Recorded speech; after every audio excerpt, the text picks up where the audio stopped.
కోసము, నీ మొర విని ఆయన నిన్ను విడిపించటం కోసము, నువ్వు పడుతున్న ఆ దుఃఖాన్ని విడిపించటం కోసం, నువ్వు వేదన చెందిన ఆ దుఃఖము నుంచి విడిపించటం కోసం ఆయన ఆకాశము నుంచి కదిలిస్తాడు.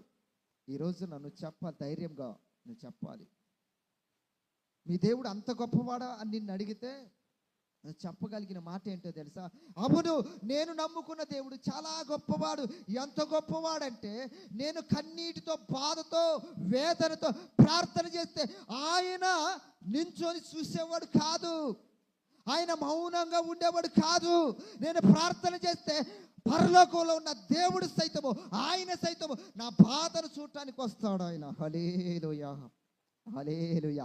ఆయన ఎలాంటి దేవుడు అంటే, నీ బాధ వినటానికి, నీ వేదన వినటానికి, నీ ప్రార్థన వినటానికి ఆయన పరలోకంలో బిజీగా ఉన్నా సరే ఆ బిజీ పనులు కూడా వదిలేసి వస్తాడు నీకోసం. హల్లెలూయా. ఏ వ్యక్తి అన్నా వస్తాడా? అన్నా పోలే, కొంచెం అర్జెంట్ పని ఉందన్నా, నీతో ఒక మాట మాడా,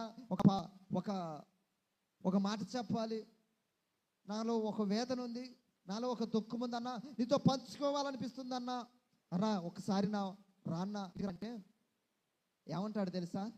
ఇప్పుడు కాదులే నాయన, నాకు కొంచెం పనులు ఉన్నాయి, చాలా బిజీగా ఉన్నాను, తర్వాత చూద్దాం అంటారు తప్ప వచ్చి